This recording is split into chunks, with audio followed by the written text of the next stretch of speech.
तो भाई संविधान जो कहता है हमारे पास न्यायालय है, अगर किसी को भी किसी बात को लेकर आपत्ति है तो न्यायालय का दरवाजा खटखटा ले, इससे आपत्ति किसको हो सकती है? आलोक शर्मा जी, अभी मजा आएगा ना भिड़ो। मित्रा जी, आपने गूगल थोड़ा सा कर लेते तो बहुत अच्छा रहता।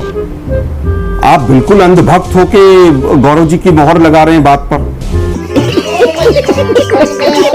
जो हाईकोर्ट और सुप्रीम कोर्ट में केसेस चल रहे हैं उस ट्रिब्यूनल में हारे और जीते केस ही चल रहे हैं। ये तमाम केसेस की लिस्ट है।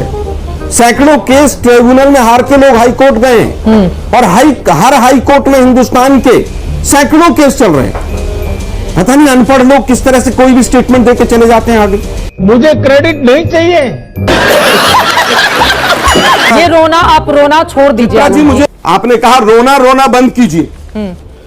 ये भाजपा के अंधभक्त की भाषा है, एंकर की नहीं है।